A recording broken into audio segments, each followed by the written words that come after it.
TJ Coyan, Nikolay Dukov, and Alex Doncho make up row 13. Cameron Stella, Brooke Berry, Reese Liberante, and Zach Collins, the top 30.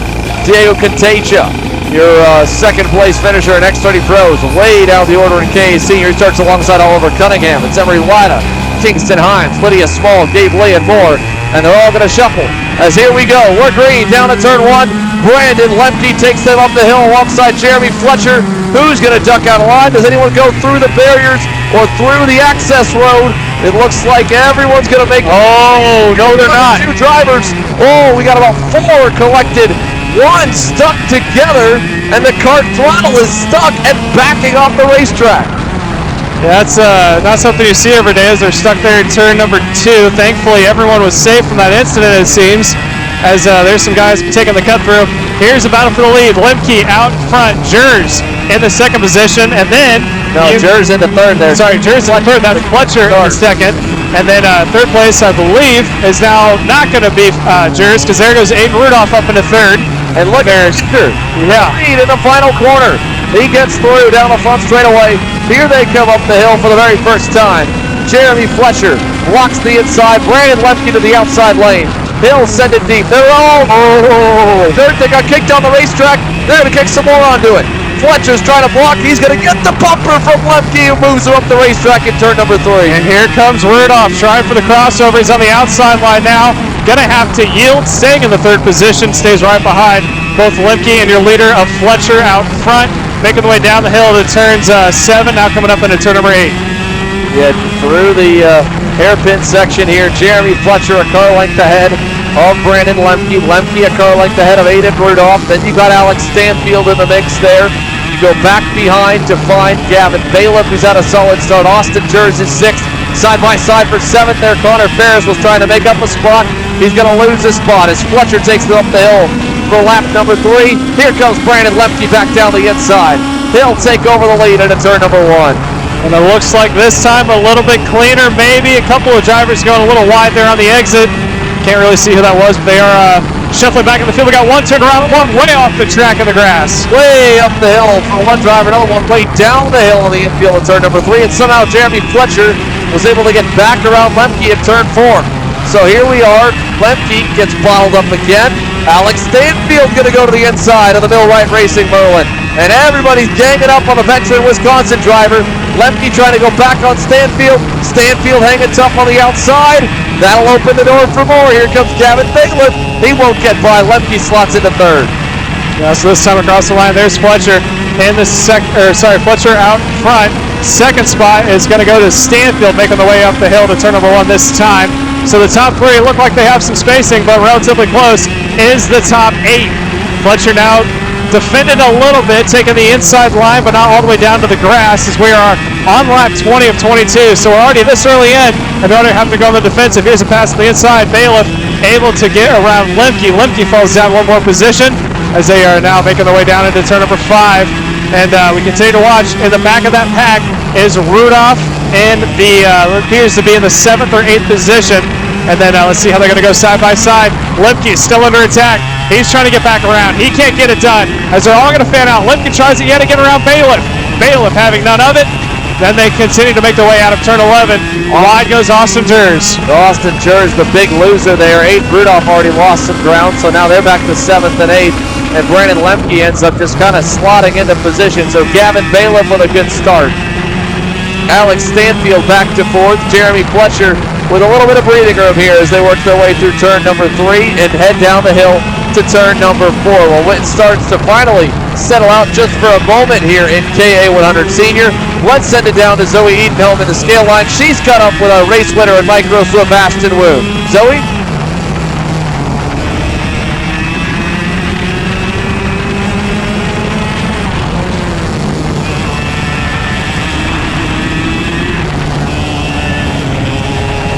About it, it was pretty hard, but overall I won at the end.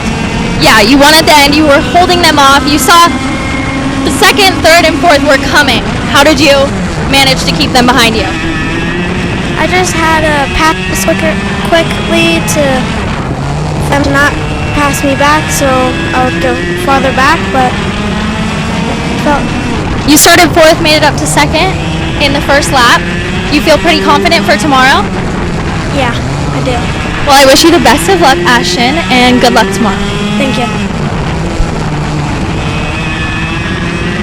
Thank you, Zoe, here as we are back, and up front, it hasn't changed a ton. Brandon Lemke did get back by Gavin Bailiff, and now they're going at it here for the 4th spot. Alex Stanfield has Chase Hand on him. He's got more as well. Nick Terlecki is there. Austin Jers, Aiden Rudolph, all in this grouping. And Rudolph had gone by Jers. You go back, there's Luke Welcome. Welcome's up 9 spots. Race Liberante is up 17. Picked up all the way to 10th with a great run forward here. And here we go again.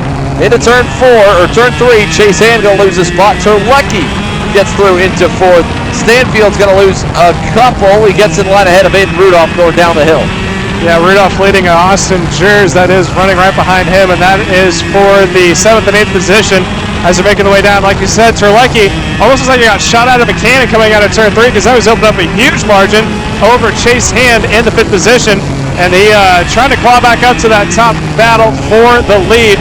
Again, that's a 3-pack battle with Fletcher, Lemke, and Bailiff, 1, 2, 3. And then you can see there's Terlecki, followed by Hand coming across the line. As you said, Race Liberante of 17 positions just went purple, a 49.6. Due to all the hustling and tussling that's happening out in front, he has found himself able to close back up, but he is actually at the top of your screen as we're now at about 15 laps to go, 4 to go next time by. Look for him possibly be higher up in the field as Aiden Rudolph able to get around yet another cart, and I believe, if I'm not mistaken, that may have been Luke Welcome actually trying to get his nose up into the mix. Yeah, Luke Welcome there in the Orslin Racing Tony cart is there. Here's Race Liberante arriving on scene. Bumper looking inside on Welcome, trying to get through on the senior rookie, and he's not able to get it done, but sends it around the outside to try and hang tough on him. Here he should clear him. He gets through there in the final, second to last corner, turn number 10, out of turn number 11, and onto the front straightaway. Liberante, 18 spots gained for the Race Factory USA, Mr. Race Factory USA driver of Race Liberante. Back up front, Gavin Bailiff has watched this group slowly come together as there goes Brandon Lemke down the inside on Jeremy Fletcher. Took him a little while to kind of get that race back in his hands, and he is once again leading here in Road America. The Millwright Racing Merlin had to have a target on his back to start this main with the way everybody raced him. He was quick all the way through practice. Obviously qualified on the pole. Didn't meet up with Fletcher in the pre-final. Fletcher ended up in the B pre-final, but nonetheless, he definitely felt him here to start this main. Now we'll see if the RPM Tony Car driver wants to fight him. He does. He'll quickly go down the inside. Shuffles Lemke back to P2 once again. Yeah, Lemke wasted no time going to his back bumper, giving a little bit of push coming up the hill now into turn 1. And now P number 3 of Finnegan Bailiff, Gavin Bailiff that is also up in the mix as Lemke got a pass back heading into 1 and 2. He is on point. Fletcher defending just a little bit from Bailiff there in 3rd, and all the while, your 4th placement of Chase Hand slows time to catch back up. Here's Bailiff now on the inside of Fletcher, able to get around, but that is going to allow your leader of Lemke to open up a significant margin, about 4 or 5 cart lengths so far, as they make their way down to the bottom hill hairpin. Here comes Fletcher trying it again. Chase Hand now has arrived on scene. Yeah, I think Fletcher to the inside. I think Fletcher had enough of that right there. He was frustrated, Gavin Bailiff, and Bailiff's going to get into Fletcher. Nearly turns him sideways. Fletcher's all going to come apart here. Chase Hand goes through. Fletcher's put in the middle. Nick Terlecki to the outside lane, trying to hang on. He's side by side with Gavin Bailiff. Fletcher was frustrated because he was like, Gavin, this is our one shot to catch Lemke, and we have to keep shuffling it back, and instead he decided to pass Jeremy Fletcher, and that is now going to turn this race into a battle for second. Very reminiscent of the X30 Pro Division with Norberg at certain events we've been at. Brandon Lemke had a major token on his back here today, and it's showing here in this main event because they all are losing about a tenth to 2 tenths compared to the Millwright Merlin driver. And they're going to be about a couple seconds back from him, I think, by the time the checkered flag waves. We're coming to see the halfway this time. Brandon Lemke's lead, about 2.5 seconds, I'd have to guess, coming out of the final quarter with 11 laps down.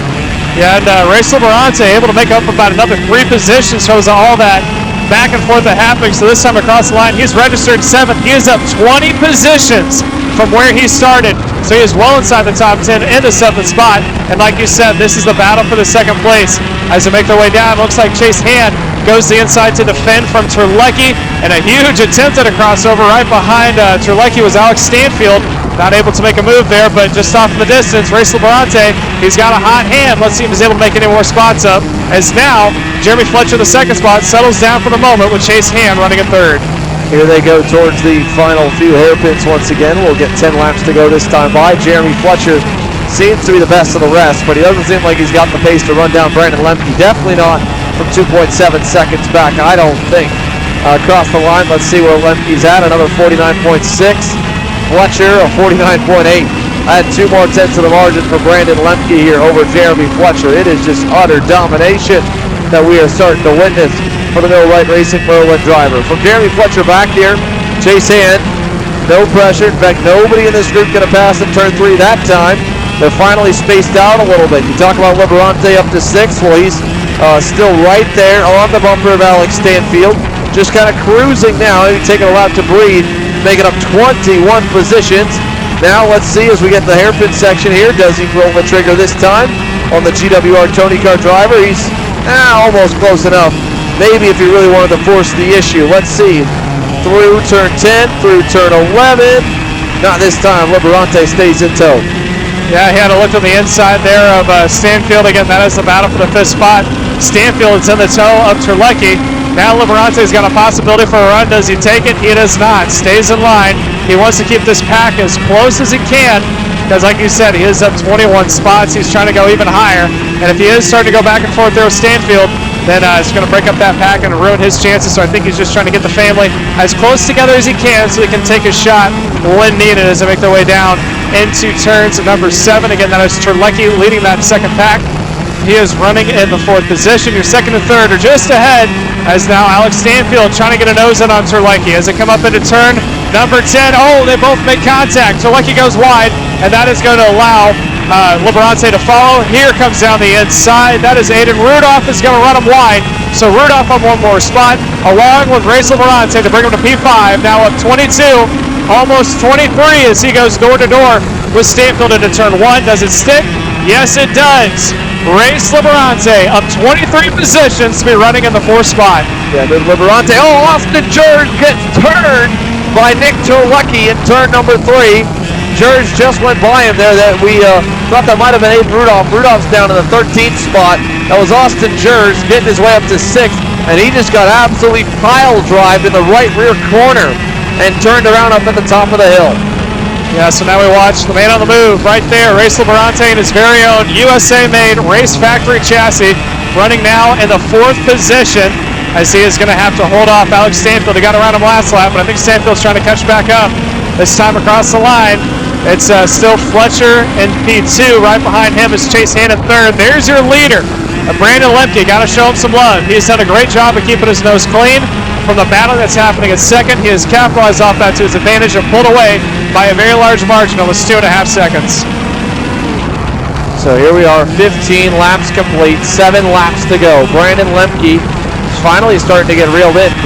Jeremy Fletcher was able to go 3/10 better last time by, starting to feel the pressure from Chase Hand, as Lemke, I think, is starting to kind of take it easy as they go on through. Now, he'll get a new set of tires tomorrow, so there's no need for him to dial anything back today. But Lemke's lead at 2.5 seconds means he really can cruise to the finish. 6 laps to go here this time by. Lemke at 49.4, Jeremy Fletcher at 49.329, Chase Hand at 49.296, and Liberante on pace with them as well at a 49.25. So all 3 drivers, 2nd, 3rd, and 4th, are faster than the leader. You have to think, had they not fought as hard as they did, could they have had a shot to battle for the lead and the win here? 6 laps to go. Brandon Lemke's lead, 2.3 seconds. It's coming down. I think it should still hold nicely, though. Yeah, I don't think there's a chance that they're going to be able to catch back up unless something drastic happens. I think now it's going to be the battle for 2nd here between Jeremy Fletcher and Chase Hand. And I tell you, who wants to see this go down more than anyone is Race Liberante in 4th. He sees a 2-for-1 possibility if they can just back it up a little bit more. There's your leader, Brandon Lemke, well out in front. As you said, he came across at about a 2.5. Now he's sitting roughly at a 2.3, so he's losing a little bit of time to Fletcher, but not a significant margin. It's now 5 laps to go that last time by side for 2nd. Hand able to get around Jeremy Fletcher, so that's a battle for the 3rd position. So that's now hand up into second, and Fletcher going back to third, and now into view, Race Liberante, again up 23, trying to go for 24, then 25, slowly starting to reel the two out in front. Yeah, it's helping a little bit for Race that they passed as early as they did here with 5 laps to go. Chase Hand was a little bit quicker last lap, no doubt. He holds the best lap of the session so far. I don't see him going much closer to Lemke. Maybe he thinks he can break away from Jeremy, make it where they don't have to battle on the final few laps. But I think Fletcher is still right on his bumper as they come down the front stretch. 4 laps to go. Lemke's still a good ways up the road. Fletcher will push him down the front straightaway. It did open that gap up a little bit to 2.5 seconds, but Chase Hand now commands second, Fletcher third, and they've got to worry, like you said, about Race Liberante. He's 0.6 of a second back. It'd be a heck of a run onto the podium to make up 24 or 25 positions, come from literally nearly 30th and make his way onto the box. I mean, that is one heck of a drive here for Liberante. Yeah, still Chase Hand in second and Fletcher in third, and like you said, it'd be cool if he was on podium, but he needs these two to battle. He was down by 0.6 the last lap. I think it's going to shrink a little bit more. I think he's turned about a 1/10 or 2 faster than the two out in front. This time by, we're going to be looking at 3 laps to go across the line. Leader still Lemke out in front, holding on to a 2.3, so he lost 0.2 that last lap. And Liberante's got it down to about a 0.5 second, so he's making up a 1/10 every lap.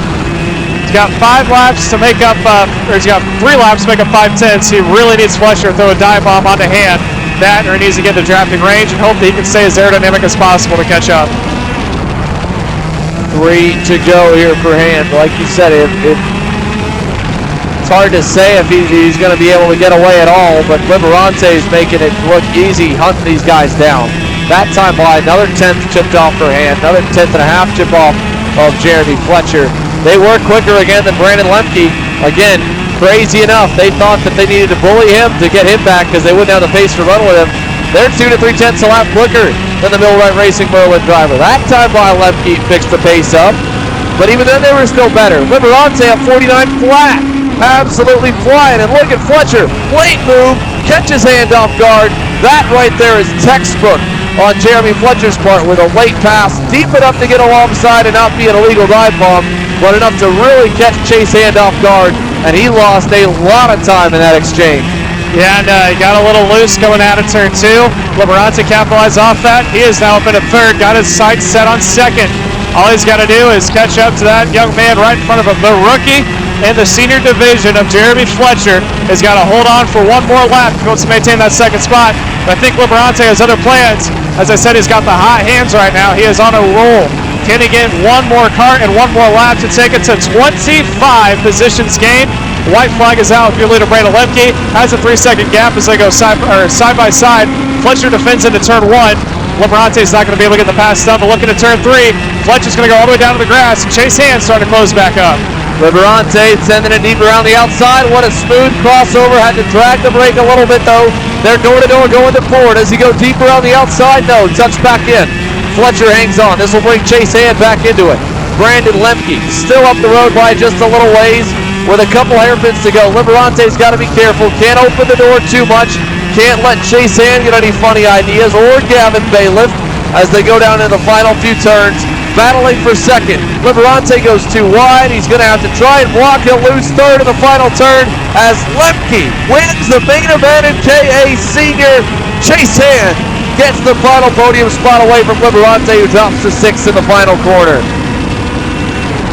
Brandon Lemke, what an awesome job to be able to get that lead and manage it evenly. Holds the gap all the way to the end over Jeremy Fletcher and company. And here in his home state, after what was arguably, as he put it, one of his worst racing weekends to date for the second round of the championship at Goma Motorplex, struggled to even crack the top 10 for a